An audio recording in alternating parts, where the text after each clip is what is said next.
Imagina esto, mañana te despiertas y no hay luz, no hay internet, no hay móvil, no hay coches. Sales a la calle y no hay señales, no hay libros, no hay hospitales como los conoces. Tu mundo sigue siendo el mismo planeta, pero la civilización ha retrocedido siglos. No es un apocalipsis, no es una invasión, es peor, nunca se inventó nada de eso. Ahora pregúntate algo, ¿qué tan frágil es nuestra vida moderna si depende de un puñado de inventos que casi nadie recuerda quién creó? Hoy, en Historia, Cultura y más, vamos a viajar por el tiempo para conocer los inventos que no solo cambiaron la tecnología, sino la forma en que piensas, amas, trabajas y sobrevives. Y te aviso algo desde ya, al final del video voy a contarte el invento más infravalorado de todos, uno que usas cada día y que, sin él, literalmente no podrías estar viendo este video. Así que si alguna vez te has preguntado cómo pasamos de cavernas a rascacielos, de fogatas a pantallas 4K, quédate, porque la respuesta no es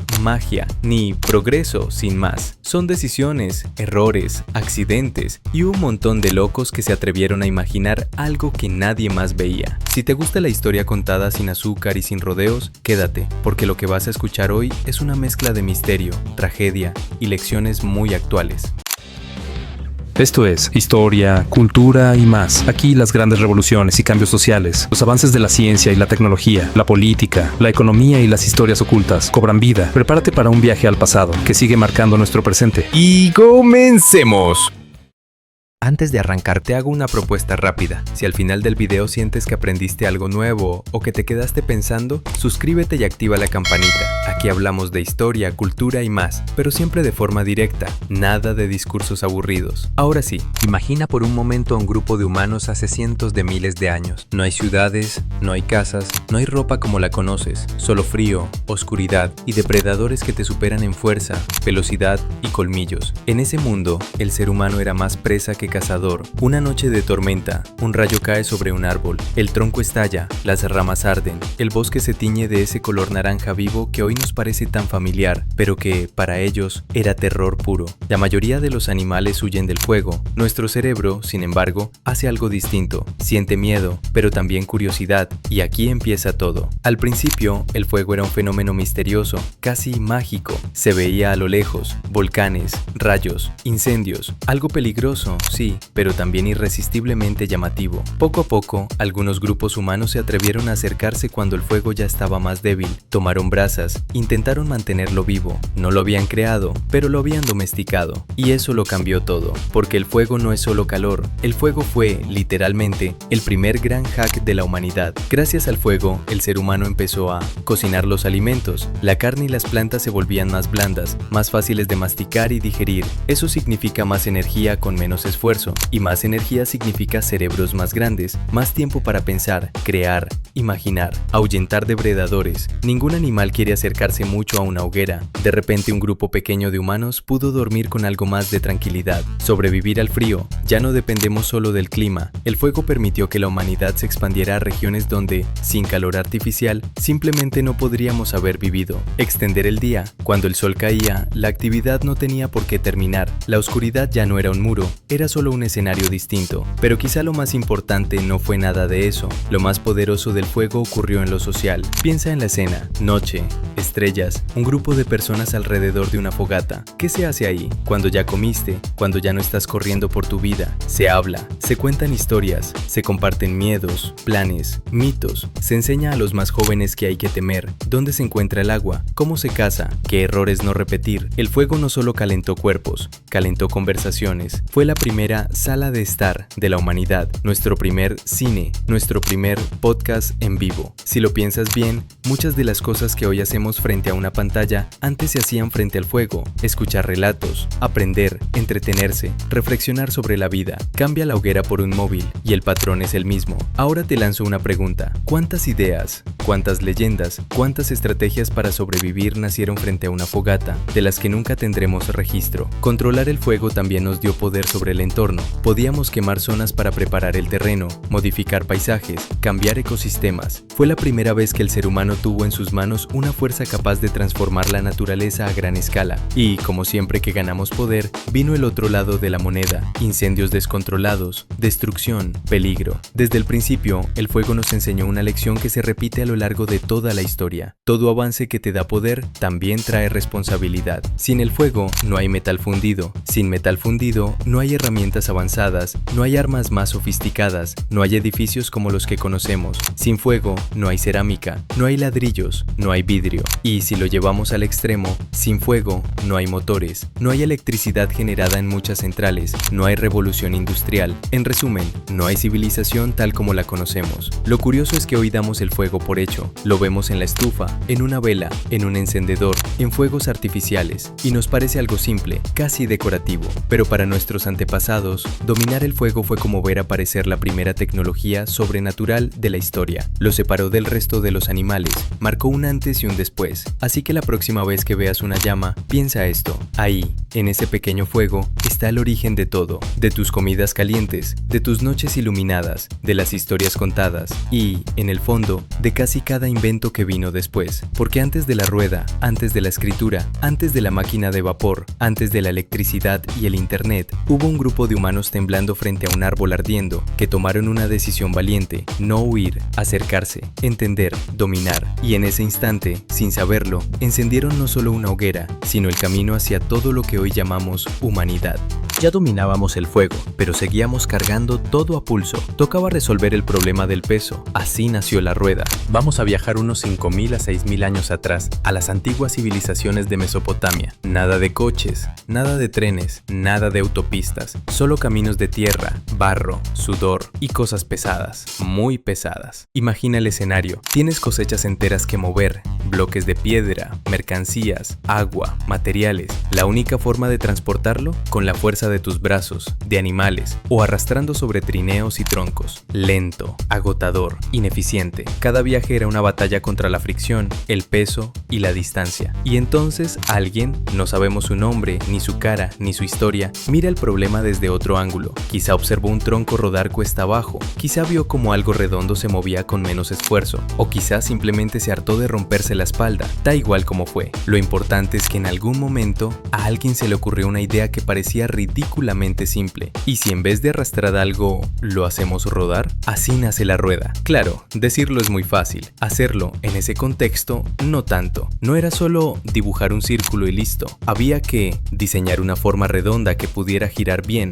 crear un eje que la sostuviera, construir una estructura, un carro, una carreta, que soportara peso sin romperse. Lo que hoy es un símbolo infantil que un niño de 5 años puede dibujar, en aquel tiempo era una auténtica revolución mental. La rueda al principio no fue un invento universal. No todos los pueblos la adoptaron al mismo tiempo. En algunos lugares del mundo se tardó muchísimo en usarla, pero donde se implementó, el cambio fue inmediato y brutal. De repente, un solo carro tirado por animales podía transportar lo que antes requería a muchas personas. Los viajes eran más rápidos y menos agotadores. El comercio entre regiones se volvió más viable. La rueda no solo movió objetos, movió ideas, porque donde llegaban personas, llegaban también culturas, lenguas, creencias, tecnologías. Detrás de cada viaje comercial con carros cargados había algo más profundo: intercambio cultural, mezcla de conocimientos, expansión de la civilización. Si quitaras la rueda de la historia, ¿cuántos otros inventos se habrían quedado sin nacer? Porque la rueda no se quedó en los carros, se coló en todas partes: molinos para moler grano, poleas y engranajes, relojes mecánicos, maquinaria industrial siglos después. Cada mecanismo que gira, cada sistema que usa un eje y una rotación es heredero directo de aquel primer círculo de madera. Y aquí viene lo irónico: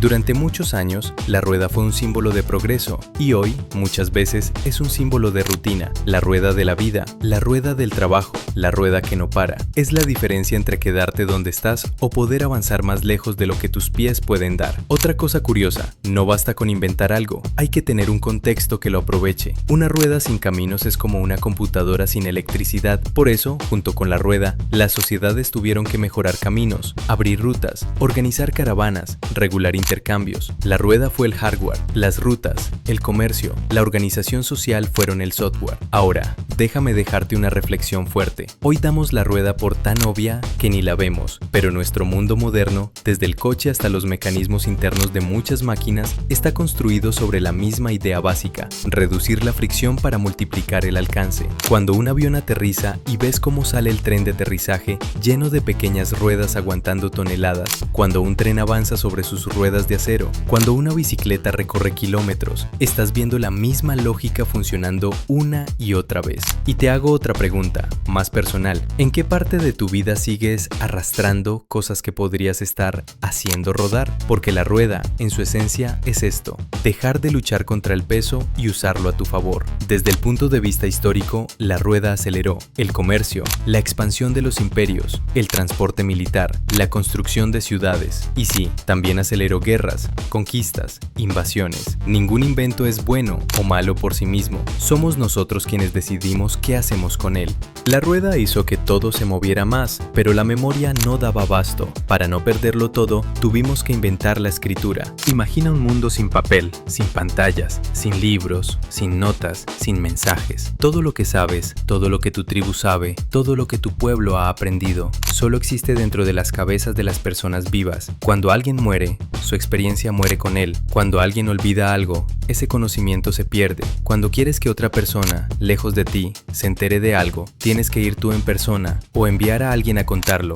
Ese era el mundo antes de la escritura. Durante miles de años, la humanidad vivió apoyándose en la memoria oral, historias contadas una y otra vez, canciones, mitos, instrucciones transmitidas de boca en boca. Funcionaba hasta cierto punto, pero el problema era inevitable. La memoria humana es limitada, frágil y mortal. Ahora vamos a Mesopotamia, hace unos 5000 años. Allí las cosas se estaban complicando. Ya no eran pequeñas tribus, sino ciudades. Había agricultura, comercio, templos, impuestos, almacenes llenos de grano, animales, mercancías. Y con todo eso vino una tormenta silenciosa: el caos administrativo. ¿Quién debe cuánto? ¿A quién se le había entregado ese cargamento? ¿Qué parte de la cosecha había que pagar al templo o al rey? Depender de que alguien lo recordara de cabeza ya no era suficiente. Se necesitaba una forma de congelar la información para que no se perdiera en la mente de alguien distraído. Y ahí, en medio de ese problema tan práctico, nace algo gigantesco: la escritura. Al principio no eran novelas, ni poemas, ni filosofía. Eran símbolos simples marcados en tablillas de barro, registros, listas, cuentas. Uno de los primeros sistemas de escritura conocidos fue la escritura cuneiforme, pequeñas marcas en forma de cuña hechas con una especie de estilete sobre barro húmedo, que luego se secaba. No parece muy épico, ¿no? Pero esas tablillas eran algo así como las primeras bases de datos de la historia. Con la escritura se pudo registrar transacciones, llevar cuentas de impuestos, dejar constancia de leyes, administrar almacenes y recursos. En otras palabras, la escritura permitió que una ciudad creciera sin colapsar bajo el peso del desorden. Pero la cosa no se quedaría en lo puramente contable. Con el tiempo, la escritura pasó de ser una herramienta de contabilidad a ser una herramienta de cultura. Empezaron a escribirse mitos, como la epopeya de Gilgamesh, oraciones y rituales, relatos históricos, textos legales, como el Código de Hammurabi, y la humanidad dio un salto brutal. Por primera vez, las ideas podían sobrevivir a las personas que las habían pensado. Piensa esto por un momento. Antes de la escritura, el conocimiento dependía de una cadena ininterrumpida de memoria. Si una generación dejaba de contar algo,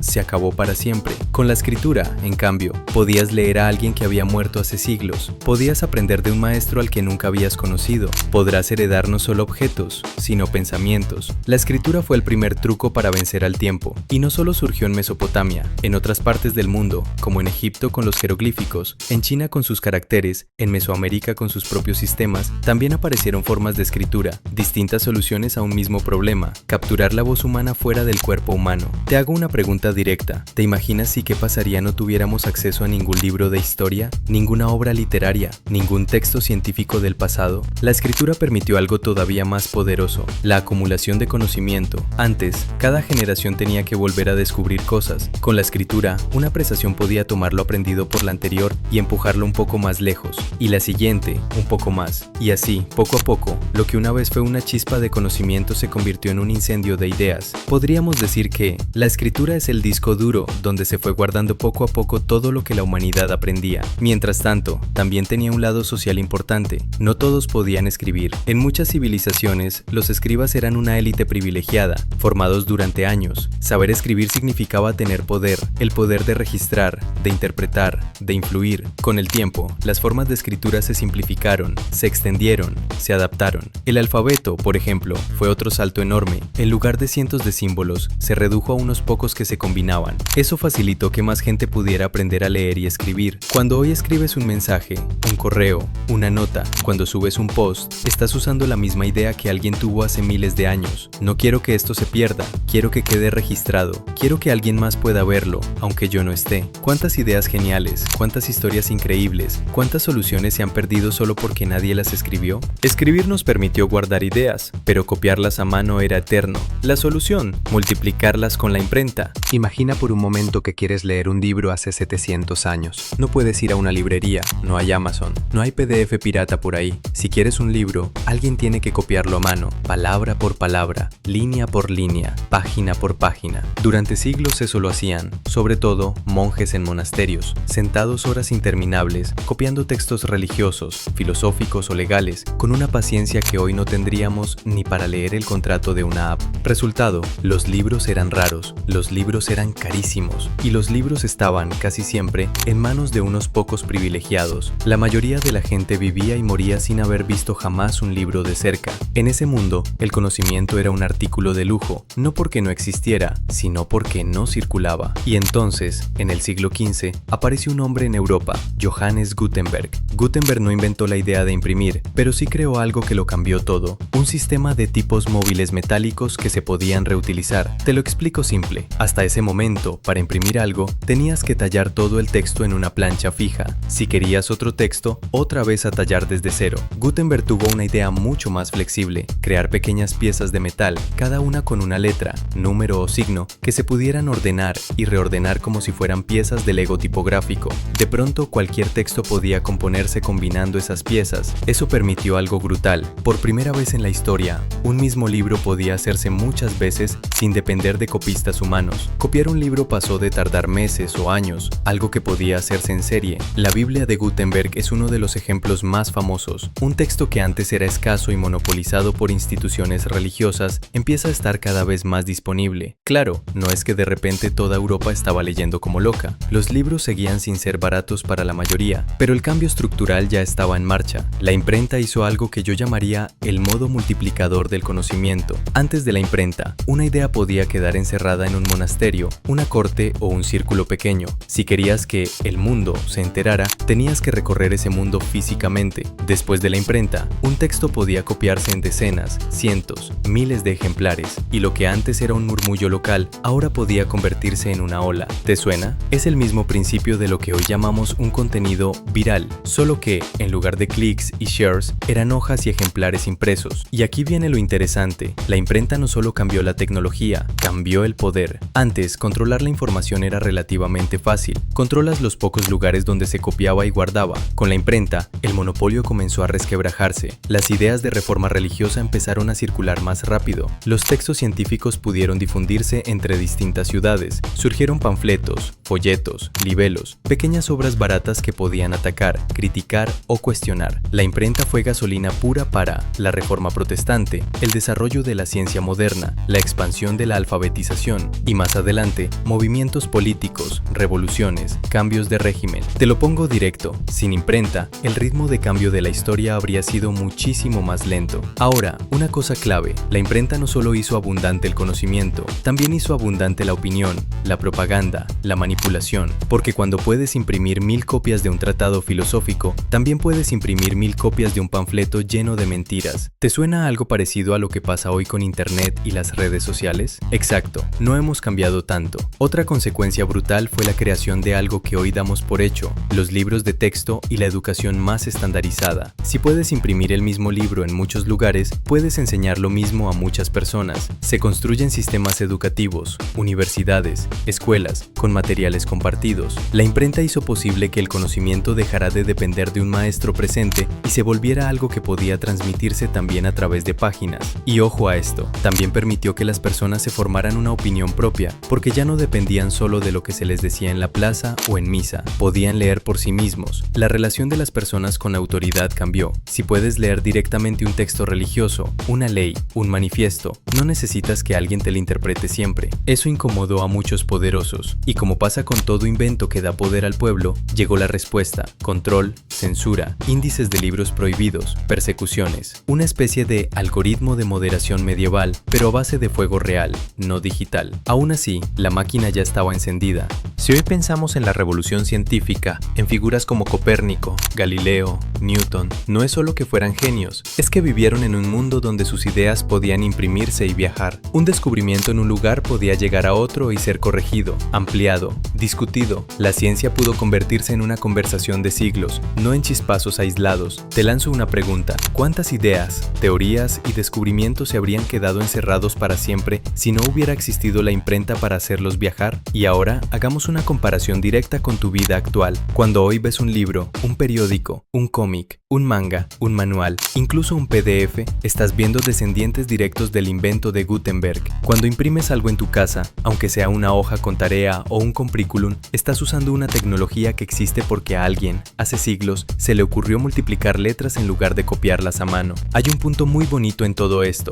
la imprenta democratizó las ideas mucho antes de que existiera la palabra democracia, como la entendemos hoy. No lo hizo de golpe, ni de manera perfecta, pero abrió una puerta que nunca volvió a cerrarse. Y aquí viene la reflexión final sobre este invento. La imprenta fue, en su época, lo que Internet es para la nuestra. Un cambio en la forma de crear, reproducir y distribuir información. Y como Internet no es buena o mala por sí misma, solo amplifica lo que ya somos. Buenas ideas, bien impresas, cambiaron el mundo para mejor. Malas ideas, bien impresas, también causaron desastres. Pero al final, hay algo que no se puede negar. Desde que las letras pudieron multiplicarse sin mano humana detrás de cada copia, el mundo dejó de avanzar a paso lento y empezó a avanzar a golpe de página. La imprenta fue el puente entre la escritura y la era masiva del conocimiento. Sin ella no habría periódicos, ni libros baratos, ni novelas que conmovieron a millones, ni panfletos revolucionarios, ni manuales técnicos, ni enciclopedias, y probablemente tampoco habría llegado tan rápido la tecnología que hoy hace posible que veas este video. Todo empezó con una idea muy simple pero muy poderosa.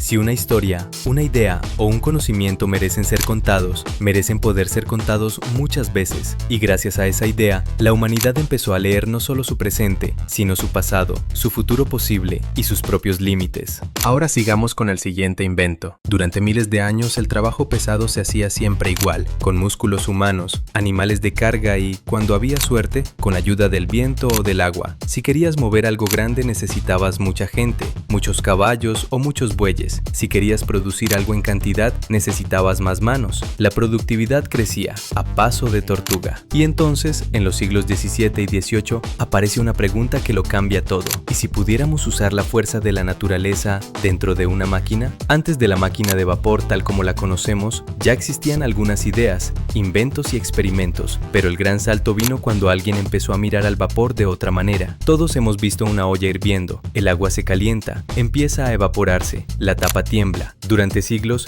eso fue solo una curiosidad de cocina, pero hubo gente que miró esa escena y pensó: ahí hay fuerza, ahí hay energía, ¿podemos controlarla? La máquina de vapor, en esencia, es un aparato que convierte el calor en movimiento. Calentar agua, generar vapor, ese vapor empuja un pistón o mueve un mecanismo, y de pronto tienes fuerza mecánica sin necesidad de músculos ni viento. La primera gran aplicación fue sacar agua de las minas. Las minas se inundaban, y eso limitaba la extracción de carbón y metales. La máquina de vapor permite bombear el agua hacia afuera, hacer las minas más profundas y, paradójicamente, extraer más carbón, que luego se usaba para alimentar más máquinas. Un círculo perfecto: más carbón, más vapor, más máquinas, más producción. Pero el verdadero terremoto vino cuando esa tecnología se empezó a aplicar al transporte y a la industria. De repente, aparecen cosas que antes parecían imposibles: trenes de vapor que podían arrastrar toneladas a una velocidad que ningún caballo podría mantener durante horas, barcos de vapor que ya no dependían del viento para avanzar, lo que significaba rutas más previsibles y viajes más rápidos, fábricas llenas de máquinas que podían producir en masa textiles, herramientas, piezas. El mundo literalmente pisó el acelerador.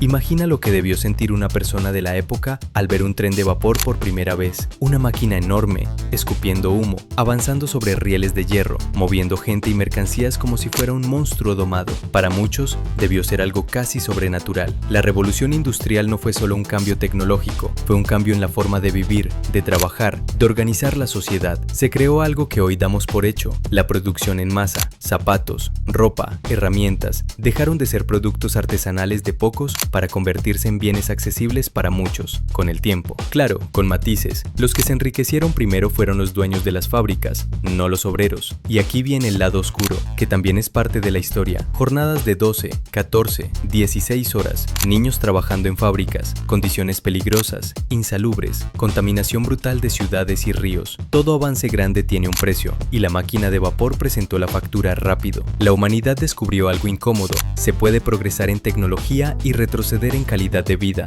si no se equilibran las cosas. Pero incluso con sus problemas, la máquina de vapor rompió un límite que llevaba milenios ahí. La cantidad de energía disponible para el trabajo humano dejó de depender del cuerpo humano. La máquina de vapor fue, en cierto modo, el primer gran paso hacia el mundo hiperconectado y acelerado en el que vivimos hoy. Piensa en esto: sin máquina de vapor, la revolución industrial habría sido otra cosa, y sin ese salto industrial, difícilmente habríamos llegado tan rápido a la electricidad, los motores de combustión, los autos, los aviones y todo lo demás. Pero volvamos a la parte humana, que es la que nos interesa para contar la historia. Imagina la sensación de un campesino de un pueblo pequeño que llega a una ciudad industrial del siglo XIX, calles llenas de humo, fábricas gigantes escupiendo vapor, trenes rugiendo, gente entrando y saliendo al ritmo de horarios estrictos. Para él, eso no era solo tecnología, era un nuevo universo. Una forma de verlo es esta: la máquina de vapor no solo movía ruedas y pistones, movió a millones de personas de una forma de vida rural a una forma de vida urbana. Te dejo una pregunta: si hubieras vivido en esa época, ¿habrías sido de los que se suben al tren o de los que lo miran pasar desde lejos,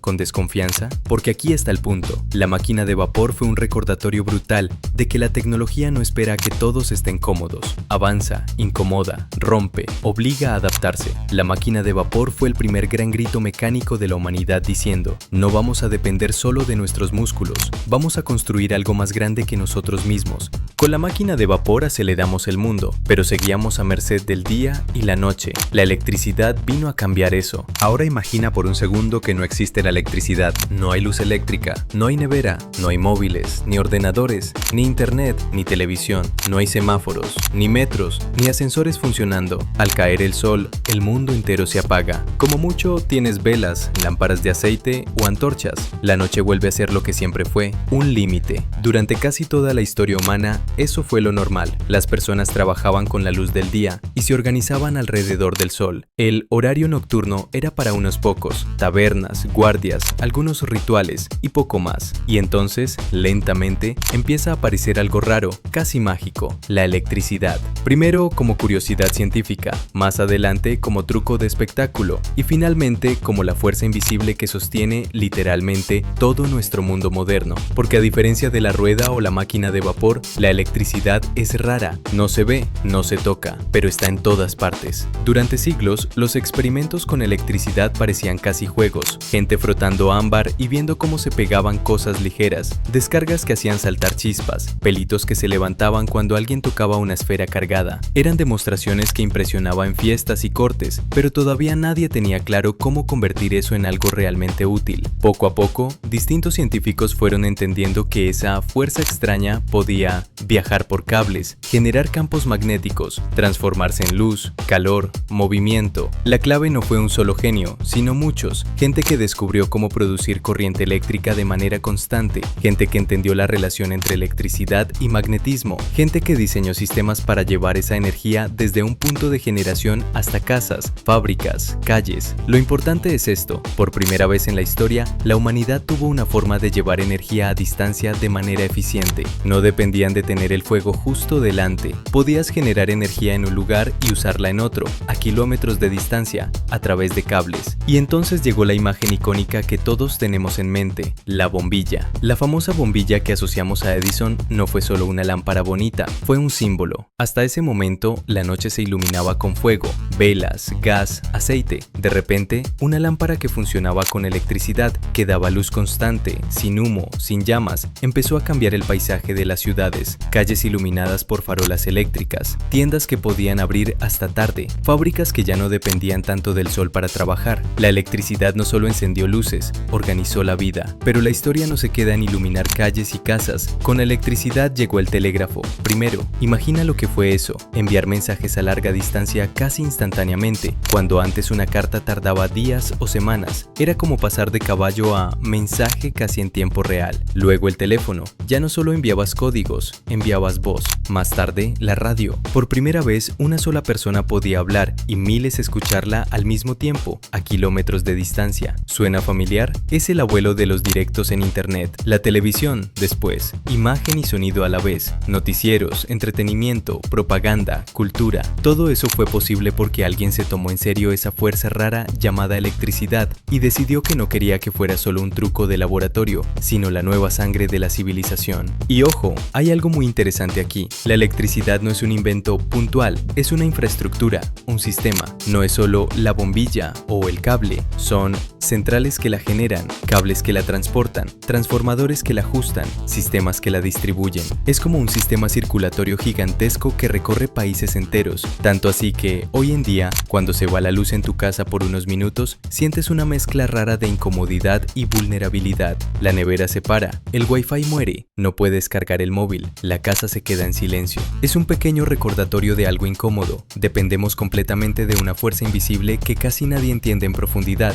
pero todos la usamos. La electricidad también cambió la forma en que trabajamos. Antes, la máquina de vapor dominaba la industria. Con la electricidad, las fábricas pudieron usar motores eléctricos más pequeños y versátiles, colocar máquinas sin depender de un solo eje central, mejorar seguridad, iluminación y organización. Fue como pasar de una música tocada por una sola banda enorme a una orquesta donde cada instrumento tiene su propio micrófono y control. En las casas, la electricidad trajo consigo algo que hoy parece poca cosa, pero fue una revolución silenciosa. Lavadoras, neveras, plancha eléctrica, electrodomésticos en general. Todos esos aparatos liberaron tiempo, especialmente a las mujeres, que eran quienes cargaban con casi todo el trabajo doméstico. Cada aparato eléctrico que ahorraba horas de trabajo manual no solo facilitaba la vida, también cambiaba la estructura social dentro del hogar. No es exagerado decir que la electricidad, poco a poco, ayudó a transformar también la forma en que se repartían los roles en la familia. Y claro, detrás de todo esto está la misma pregunta de siempre: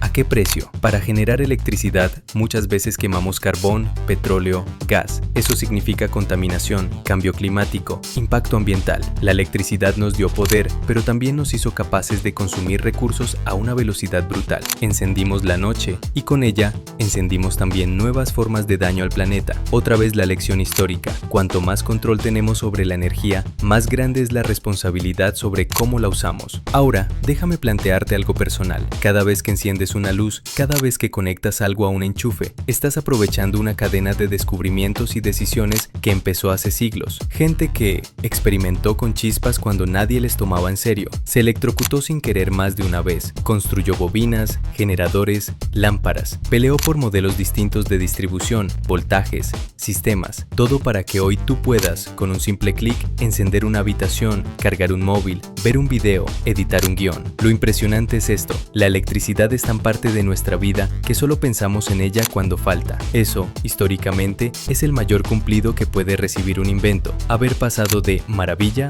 a normalidad.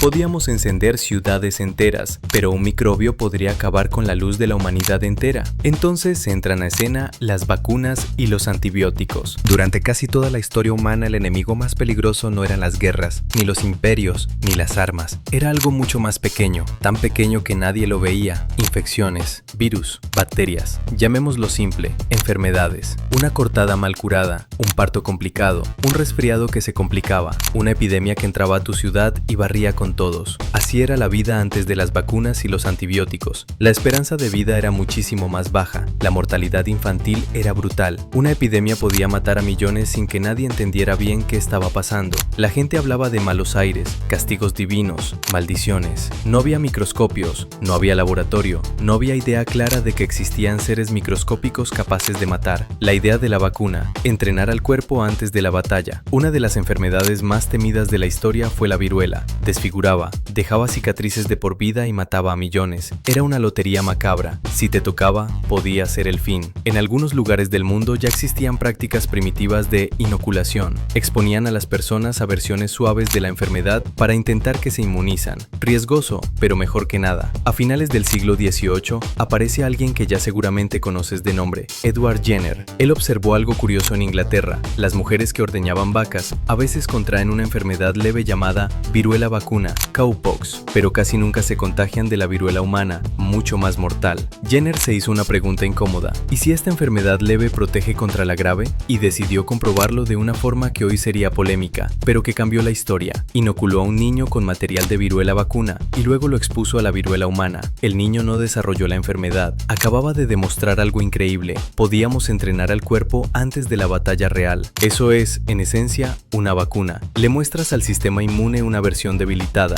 inactiva o un fragmento del enemigo. El cuerpo aprende a reconocerlo y cuando llega el ataque verdadero, ya está preparado. Con el tiempo, las vacunas se fueron perfeccionando y extendiendo a otras enfermedades: rabia, polio, sarampión, tétanos, difteria, etc. Las vacunas son preventivas, te protegen antes. Pero, ¿qué pasa cuando ya estás enfermo? Durante la mayor parte de la historia, una infección bacteriana seria era casi una sentencia. Una simple herida en una pierna, una infección en un diente, una neumonía, una infección tras una cirugía. Todo eso podía matarte fácilmente. Y entonces aparece, en el siglo XX, una de esas historias que parecen sacadas de una película. En 1928, Alexander Fleming se da cuenta de que en una de sus placas de cultivo de bacterias, por descuido, había crecido un hongo. No solo eso, alrededor del hongo, las bacterias no crecían. Ese hongo producía una sustancia que mataba bacterias. La llamó penicilina. Lo que empezó como un accidente de laboratorio se convirtió, con el tiempo, en el primer gran antibiótico. ¿Y qué hace un antibiótico? Ataca bacterias que ya están en tu cuerpo, detiene la infección, le da tiempo al sistema inmune para ganar la batalla. Fue un antes y un después. Heridas que antes mataban,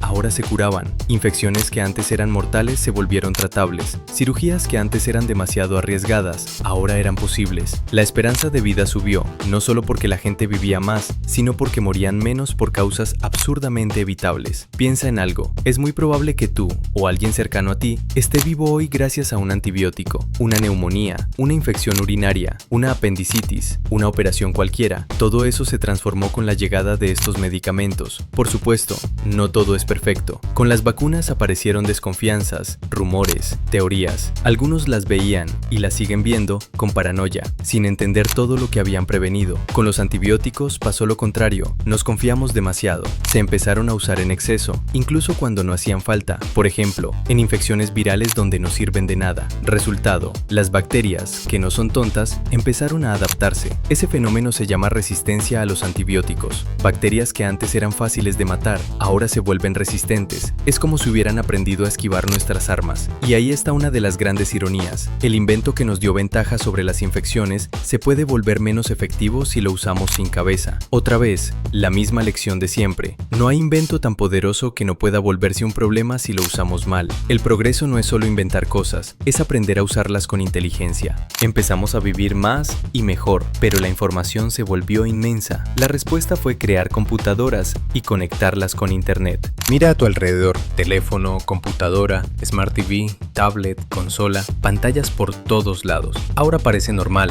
casi aburrido, pero si se lo enseñaras a alguien de hace 100 años, pensaría que vives en una mezcla de ciencia ficción, magia y locura. Y lo más curioso es esto: todo este mundo digital que te rodea empezó con algo tan simple como números. Antes de que existieran las computadoras modernas, ya había una necesidad clara: hacer cálculos cada vez más complejos y rápidos. Impuestos, tablas astronómicas, navegación, construcción, criptografía. El mundo se hacía más complicado y el cerebro humano, aunque increíble, se podía equivocar y se cansaba. Ya en los siglos XVII y XVIII aparecieron máquinas mecánicas que sumaban, restaban, multiplicaban. Eran los bisabuelos lejanos de las calculadoras, pero la verdadera revolución llegó en el siglo XX, cuando empezamos a crear máquinas que no solo calculaban, sino que podían ser programadas. Las primeras computadoras eran enormes, ocupaban salas enteras, consumían energía como si fueran pequeñas ciudades, se calentaban como un horno y se programaban conectando cables, moviendo interruptores, perforando tarjetas. Servían para cosas muy específicas: cálculos militares, descifrar códigos en la guerra, hacer tablas científicas. La computadora permitió hacer cálculos astronómicos, simulaciones científicas, diseño de aviones, edificios, puentes, videojuegos, edición de audio y video, control de fábricas, bancos, satélites, todo. Pero la verdadera explosión no fue solo poder calcular, fue poder conectar. Y entonces surgió una idea que, al principio, parecía militar y académica. Y si conectamos varias computadoras mediante una red, nacen las primeras redes experimentales. Una de las más conocidas es ARPANET, en Estados Unidos, pensada inicialmente para comunicación robusta entre centros de investigación. Lo que empezó como un experimento terminó abriendo una puerta gigantesca. Si varias máquinas pueden compartir información entre sí, ¿por qué no muchas más? ¿Y si, en lugar de unas pocas, fueran miles, millones? Y entonces nació Internet, que básicamente era un sistema global de computadoras conectadas. Y después apareció la World Wide Web, y crearon lo que hoy se conoce como la web, con páginas, enlaces y navegadores. Y ahí aparece uno de los grandes retos de nuestra época. Ya no es difícil encontrar información, es difícil saber qué información creer. La computadora es una máquina obediente, hace lo que se le pide. Internet es un canal neutro, transporta lo que le des, pero los algoritmos, el diseño de las plataformas, la economía de la atención, todo eso está pensado para que pases el máximo tiempo posible mirando una pantalla. ¿Te suena? No es casualidad que te cueste soltar el móvil, que abras una app solo un minuto y termines 40 minutos después viendo cosas que ni te acuerdas por qué empezaste a ver. Ahora bien, sería injusto quedarnos solo con lo negativo. La computadora y el Internet también son, quizás, las herramientas más poderosas que ha tenido nunca una persona común. Antes, si nacías en un entorno pobre o aislado, acceder a información, educación o contactos era dificilísimo. Aprender algo nuevo dependía de tener libros cerca o maestros disponibles. Mostrar tu talento dependía de que alguien importante te descubriera. Hoy, puedes aprender casi cualquier cosa gratis o muy barato online. Puedes conectar con gente de todo el mundo que comparte tus intereses. Puedes montar un negocio, un proyecto, un canal, una marca personal desde tu habitación. Tú mismo estás usando la combinación computadora más internet para enseñar, entretener, aportar valor y construir algo que antes simplemente no existía. Sin estas herramientas, tu canal no sería posible, tus guiones no llegarían a tanta gente, tu voz no saldría del círculo cercano. Si volteas a ver los inventos anteriores de los que hablamos, el fuego, la rueda, la escritura, la imprenta, la máquina de vapor, la electricidad, las vacunas, la computadora y el internet son algo así como el gran integrador. Necesitan electricidad para funcionar, utilizan lenguaje y escritura en cada línea de código, multiplican información como una imprenta digital infinita, viajan por cables y ondas como una versión turbo de los sistemas creados antes, ayudan a diseñar nuevas vacunas, nuevos materiales, nuevos inventos. Son, de alguna forma, la herramienta que acelera todas las demás herramientas. Y lo más loco, estamos justo al principio. Comparado con el fuego o la rueda, Internet es un bebé. Tiene apenas unas décadas en serio de uso masivo. Lo que venga después, inteligencia artificial más avanzada, realidad mixta, mundos virtuales, interfaces cerebro-máquina, va a estar construido sobre esta base. Y al final, nunca habíamos tenido tanta capacidad de dejar huella y nunca había sido tan fácil desperdiciarla. Computadoras, redes, pantallas, pero detrás de todo, seguimos usando lo mismo de siempre, palabras. Sin lenguaje, nada de esto existiría. Te he hablado del fuego, de la rueda, de la escritura, de la imprenta, de la máquina de vapor, de la electricidad, de las vacunas, de la computadora y de Internet. Todos impresionantes, todos son poderosos. Pero falta uno que no se fabrica en fábricas, ni se instala, ni se enchufa, ni se descarga en una app. El invento más infravalorado de todos, el lenguaje. Antes que existiera cualquier otra cosa, hubo algo que nos separó del resto de los animales, la capacidad de nombrar. Con el lenguaje pudimos coordinar cacerías, contar historias del pasado, imaginar futuros que aún no existían, crear mitos, leyes, normas, promesas. Piensa esto, ningún invento aparece sin una idea,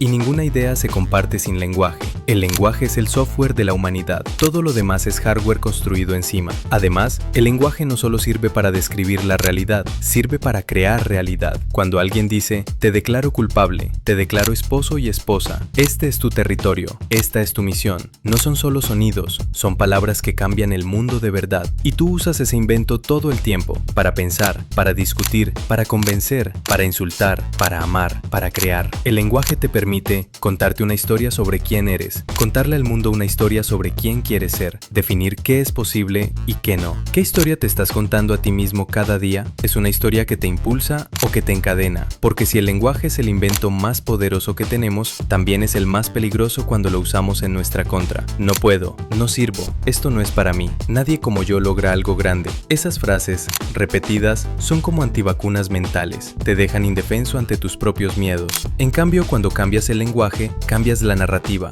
No sé, todavía, me falta aprender, pero puedo hacerlo. Voy a intentarlo de nuevo, mejor. Nadie en mi familia lo hizo, así que yo voy a ser el primero. Todos los inventos que cambiaron la humanidad empezaron con una frase parecida a ¿y si? Ese pequeño ¿y si? Es el lenguaje abriendo una puerta hacia lo que todavía no existe. Y tú tienes exactamente la misma herramienta en la cabeza. Y ahora viene la parte importante. Todos estos inventos no son solo cosas del pasado, son la base del mundo en el que estás viviendo ahora mismo. La silla donde estás sentado, el edificio donde vives, el transporte que usas, la música que escuchas, la medicina que te cuida, el dispositivo con el que ves este video. Todo está sostenido por siglos de inventos, errores, fracasos y locos que se atrevieron a pensar diferente. Así que déjame preguntarte esto directamente. ¿Vas a usar todo esto solo para sobrevivir o para crear algo? Porque con todos estos inventos a tu favor, tienes acceso a más conocimiento que un rey medieval. Tienes más herramientas que un científico de hace 200 años. Tienes más posibilidades de aprender, comunicar y construir que casi cualquier ser humano en la historia. No necesitas inventar la próxima internet o la próxima vacuna para cambiar el mundo. Puedes hacerlo a tu escala, creando un proyecto, contando una buena historia, educando a otros, construyendo algo que antes no existía. La humanidad avanzó porque alguien, en algún momento, se negó a aceptar que siempre fue así y siempre será así.